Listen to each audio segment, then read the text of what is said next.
Good morning, America. Today is March the 29th, Thursday, and it is 2:04 p.m. I'm going to start off with a sound saying this morning, this afternoon. It's coming from Philippians 2, verse 2, and it says, "Fulfill ye my joy, that ye be like-minded, having the same love, being of one accord, of one mind.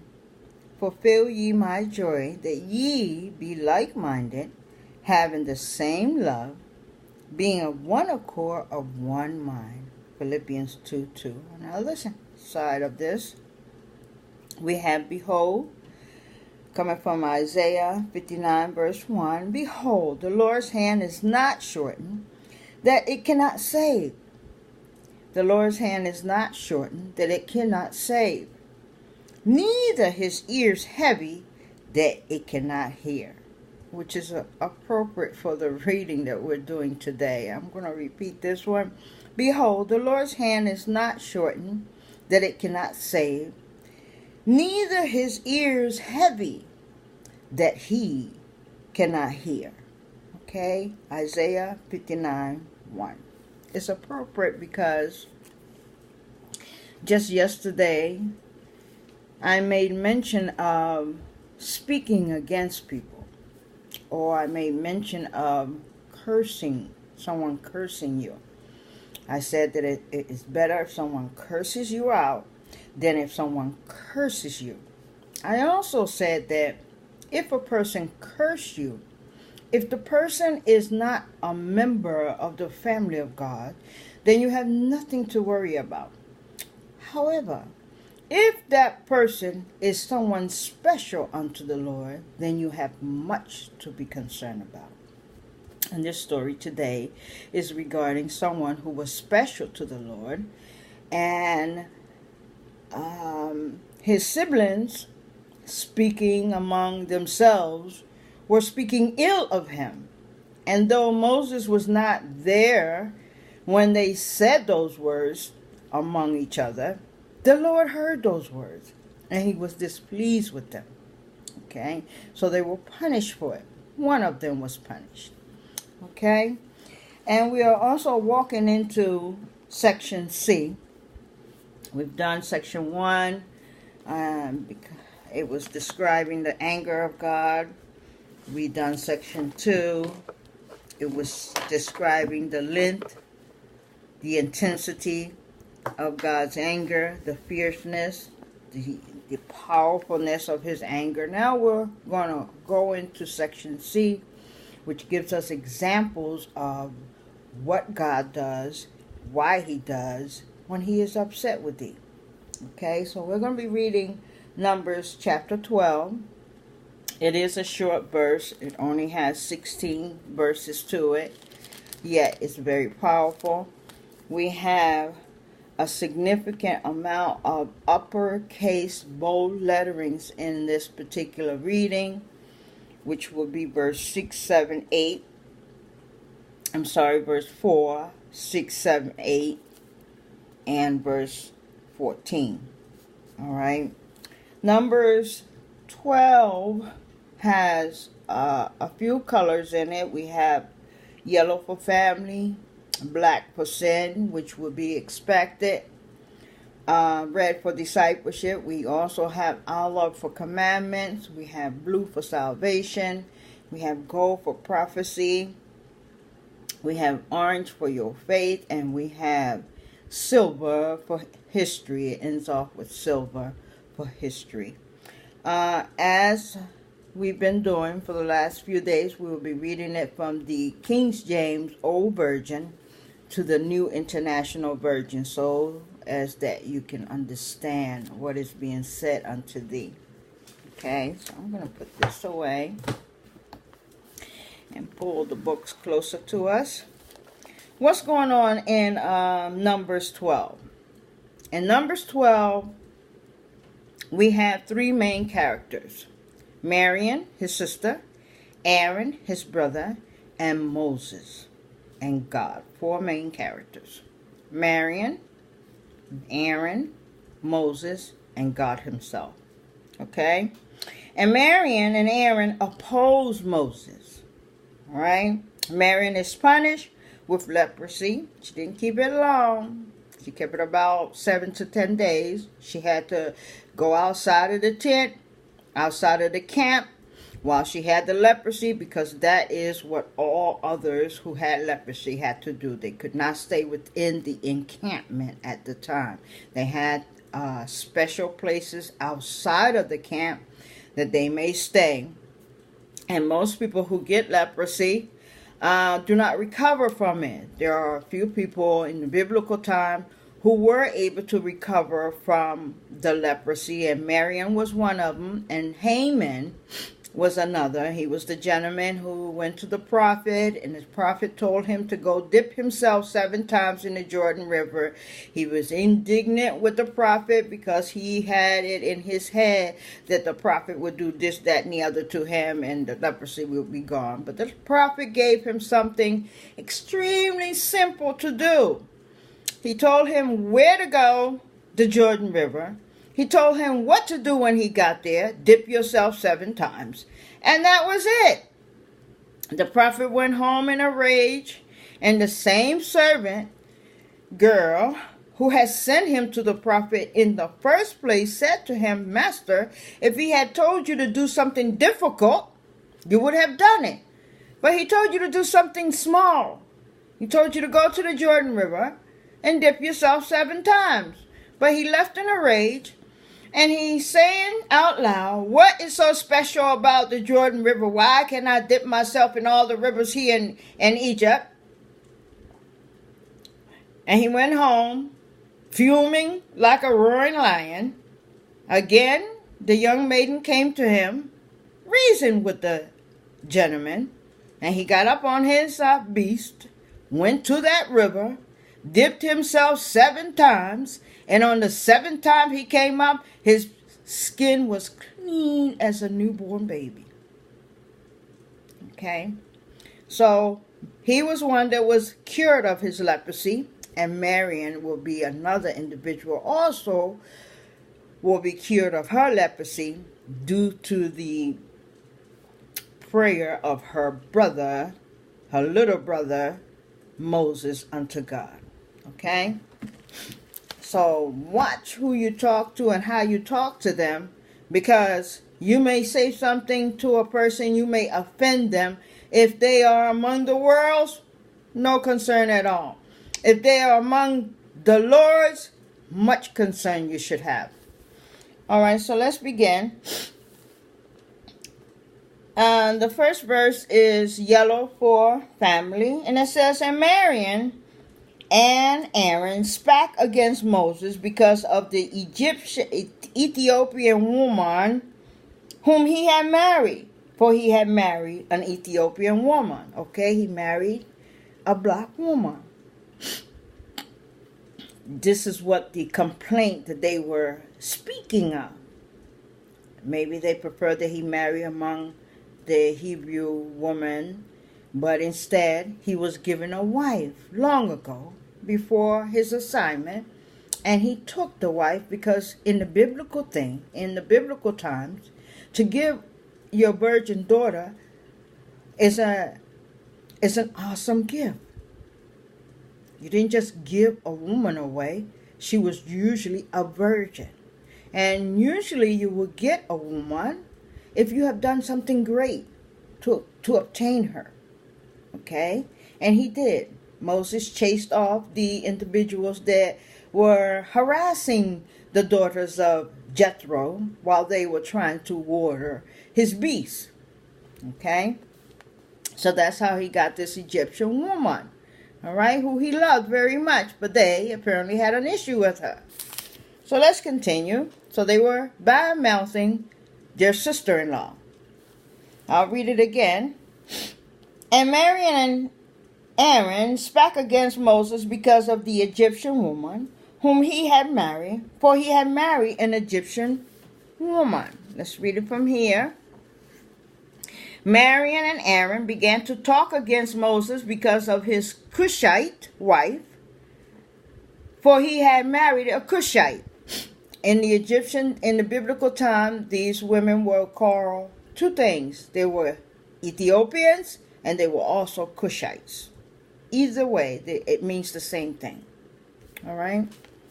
Verse 2 is that first black verse. And it says, and they said, has the Lord indeed spoken only by Moses? Has he not spoken also by us? And the Lord heard this. He heard this. All right? He heard what they said. Let's read it from here. Has the Lord spoken only through Moses? They asked. Hasn't he also spoken through us? And the Lord heard it. Okay, that was black. Verse 3 is read for discipleship. Now the man, Moses, was very meek. Something hard to find today. He was a very meek man. A meek person is not a person who is quick to stir up strife. A meek person is a very humble, kind-hearted, calm individual. This was Moses. Not all the time. Moses also did have a temper. But in order to flare up Moses' temper, you had to offend God. Then you will see his ugly side. He had an ugly side. Okay? But when he wasn't angry, tearing up stuff, he was genuinely humble and meek. All right? Now the man, Moses, was very meek. It didn't say he was meek. He was very meek. Above all the men which were upon the face of the earth. Above all the men on the face of the earth. So can you see why the Lord was so pleased with him? All right. Verse 2. Verse 3. Now Moses was a very humble man, more humble than anyone else on the face of the earth. Something difficult to find today. 4 is a commandment, and it's also the first verse with uppercase bold letterings in it. I will let you know which ones they are. And it says, and the Lord spake suddenly unto Moses, and unto Aaron, and unto Miriam. So suddenly he's speaking to all three of them at the same time. I'll read it again. And the Lord spake suddenly unto Moses, and unto Aaron, and unto Miriam. Here comes the uppercase lettering. Come out ye three unto the tabernacle of the congregation. Those were his words. They all heard it at the same time. Come out ye three unto the tabernacle of the congregation. And they three came out. Okay, so they all heard this command at the same time. So a couple of verses, they were complaining that the Lord did not speak to them. The Lord has spoken to them. Okay, all three of them. 4. At once the Lord said to Moses, Aaron, and Miriam, come out to the tent of meetings, all three of you. So the three of them came out. That is, I love for commandment. They didn't have a choice about it. It was something that they had to do. They had to go to the congregation immediately. All right, let's continue and see what happens. 5 is blue for your salvation. And the Lord came down in the pillar of the cloud and stood in the door of the tabernacle and called Aaron and Miriam, and they both came forward. So there are all three of them are there at the designated place they were supposed to be at the tabernacle. The Lord comes. He's at the door of the tabernacle, and he says to Miriam and to Aaron to come forward. Okay? 5. Then the Lord came down in a pillar of cloud. He stood at the entrance to the tent and summoned Aaron and Miriam. When both of them stepped forward. Okay? I hope I haven't lost you yet. We're going into 6, 7, and 8. It is all black uppercase lettering. Pay attention. And he said, "Hear now my words. If there be a prophet among you, I, the Lord, will make myself known unto him in a vision, and will speak unto him in a dream." And he said, "Hear now my words. If there be a prophet among you, I, the Lord, will make myself known unto him in a vision, and will speak unto him in a dream." 7. My servant Moses is not so, who is faithful in all my house. My servant Moses is not so, who is faithful in all my house. All right, he done called out Moses. He done identified who he is to him, and he has complimented the man.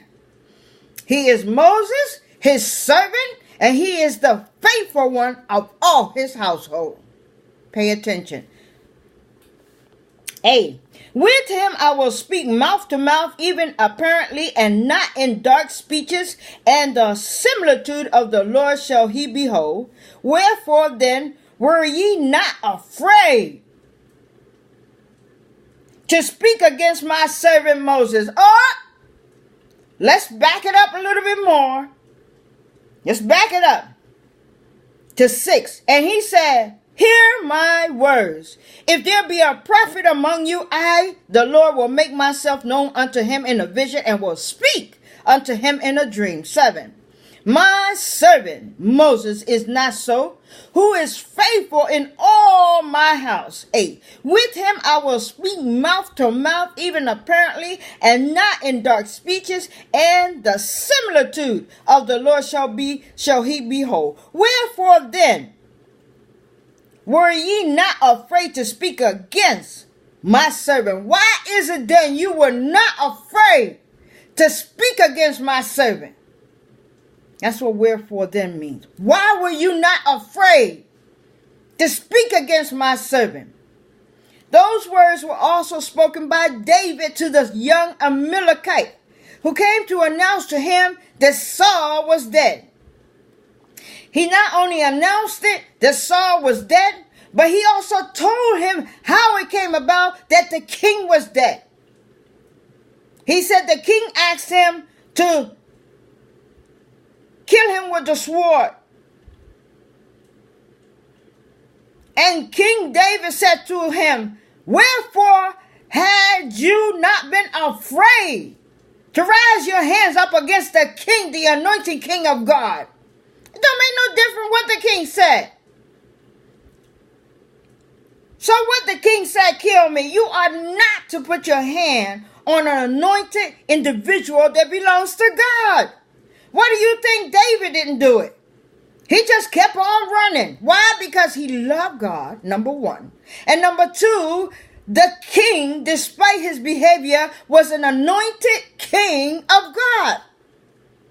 You can bring no harm against him, regardless of his behavior.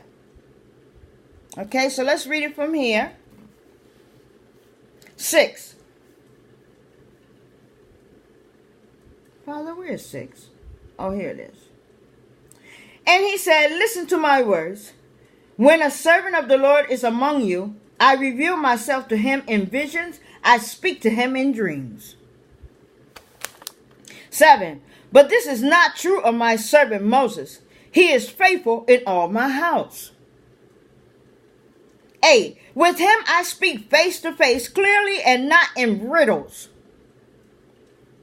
He sees the form of the Lord. Why then were you not afraid to speak against my servant Moses? Same interpretation I gave you. Same warning I just gave you before we started the reading. Watch who you talk to. Watch what you say to them. Because if you think that you have gotten away with your ignorant words, you will soon find out that you will pay for your deeds. We'll talk about that a little bit later. Let's continue the reading. 9, and 10 is black for sin. And the anger of the Lord was kindled against them, and he departed. He was upset. Okay. 10. And the cloud departed from off the tabernacle, and behold, Miriam became leprous, white as snow. And Aaron looked upon Miriam, and behold, she was leprous. Suddenly, trouble will come your way. Suddenly, your health will fail. Suddenly, your job will be no more. Suddenly. That's how quick it happens. Suddenly. Without warning. Okay? Let's take it 9 and 10. The anger of the Lord burned against them, and he left them.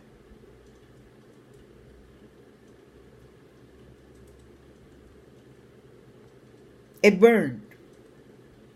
Their speech against his servant burned. Our God. This is what happens. 10. When the cloud lifted from above the tent, there stood Miriam leprous, like snow. Aaron turned towards her and saw that she had leprosy. 11.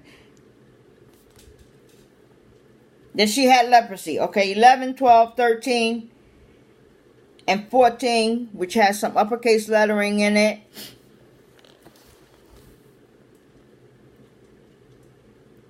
Is what comes next. The uppercase lettering is in 14 alone. And Aaron said unto Moses, Alas, alas, my Lord, I beseech thee. Beseech means I beg thee. Okay? Because his sister's leprous now. Okay? And Aaron said unto Moses, Alas, my Lord, I beseech thee, lay not the sin upon us, wherein we have done foolishly, and wherein we have sinned. Okay, so what did Aaron do? He confessed.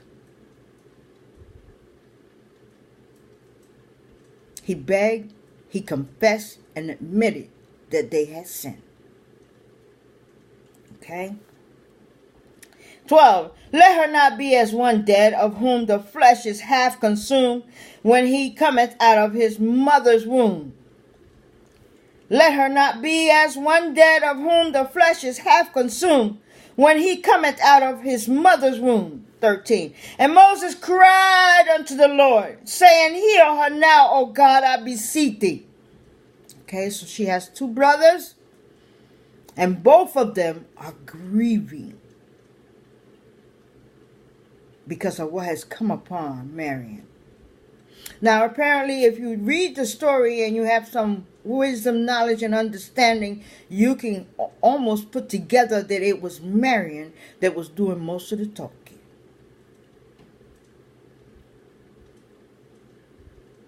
Okay? Because it was Miriam who got the leprosy. All right? 14, here comes the uppercase lettering. I will let you know when it starts. And the Lord said unto Moses, here comes the uppercase lettering, if her father had put spit in her face, shall she not be ashamed 7 days? If her father has spitted in her face, she will be shamed for 7 days. And in the biblical time, it was appropriate to spit in a person's face. Read your Bible.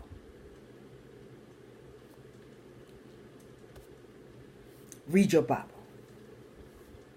In the biblical time, your father could spit in your face.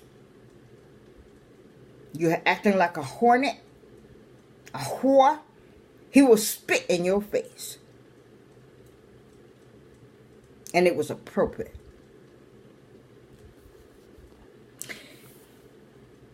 And the Lord said unto Moses, when he began to plead for his sister, if her father had but spit in her face, should she not be ashamed 7 days? Still uppercase. Let her be shut out from the camp 7 days, and after that, let her be received in again. So she kept the leprosy for only 7 days. All right, let's take it from here. 11.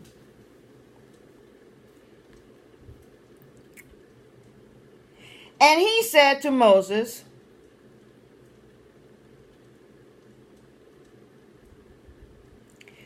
please, my Lord. Something's wrong here, guys. Let's go back.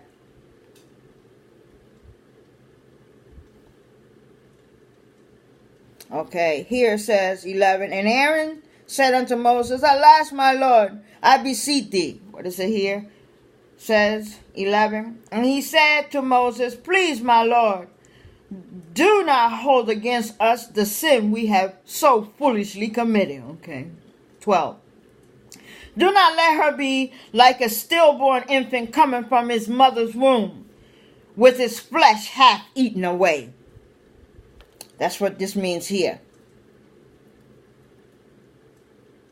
Let not her be as dead as one dead of whom the flesh is half consumed, when he cometh out of his mother's womb. It's the same thing. I'll read it again. Let her not be as one dead of whom the flesh is half consumed, when he cometh out of his mother's womb. 11 says the same thing here. 12. Do not let her be like a stillborn infant coming from his mother's womb, with his flesh half eaten away. Same thing. 12. So Moses cried out to the Lord, oh God, please heal her! Exclamation mark.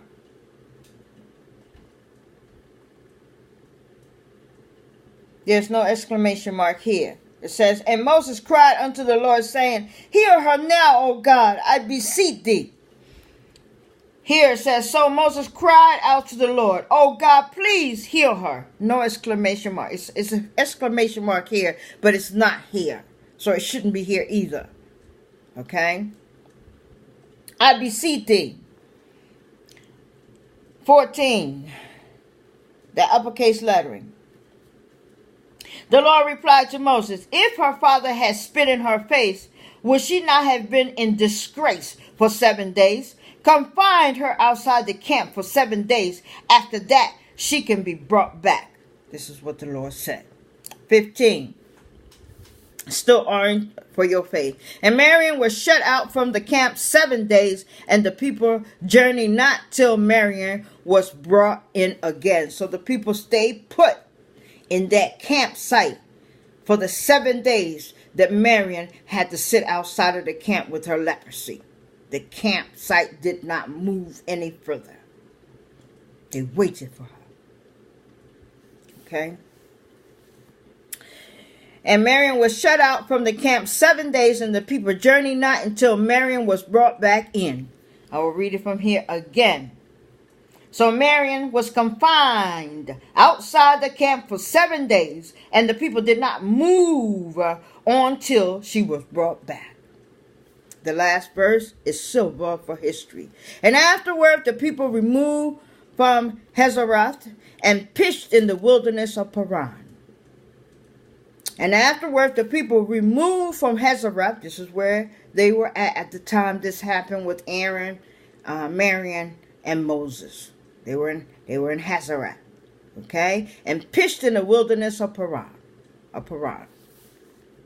After that, the people left Hazeroth and encamped in the desert of Paran. And that is all 16 verses of Numbers 12. What was the topic about? Ill-spoken words unto people.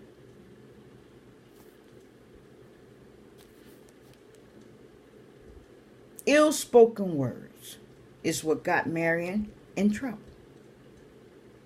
If she'd have been talking about the Egyptian, no problem. An atheist, no problem. Those that are not among the people of God, no problem. She spoke about her brother, a man, the most humble man in all the earth. She spoke about him. Not only that, a servant of the most holy God of Israel. She spoke about him. She paid a price for it. Did she learn her lesson? Absolutely. Do we learn our lesson today? No, we do not.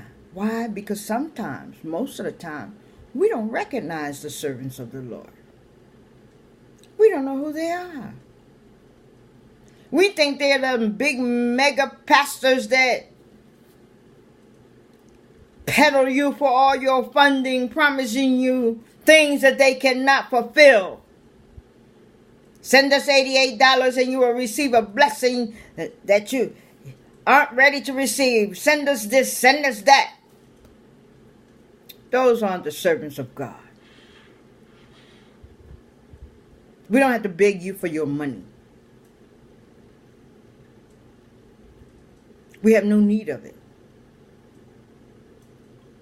All of our needs are met by who? Our God.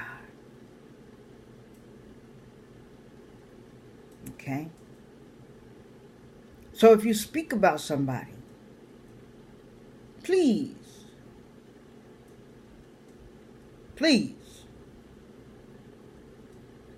don't let it be among those that God delights in. Let me say that again. If you speak ill to someone or speak ill about someone, do not let it be a person that God is delighted with. I'll repeat that last, and do not let it be among the people of God, particularly a servant of his. Period.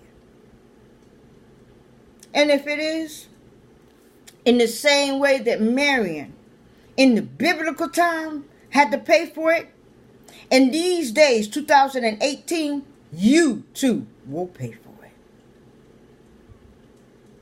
All right? Thank you very much for listening to Spiritual Water. My name is Brenda Guerrero.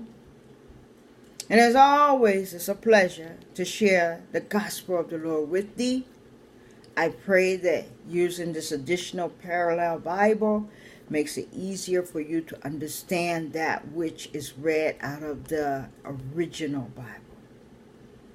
And in the meantime, learn to watch what you say, because you never know who you be talking to. In the meantime, may the peace of God be upon thee. May the protection of God compass thee about. And may the will of God manifest through thee. Thank you very much for listening, and have a wonderful day.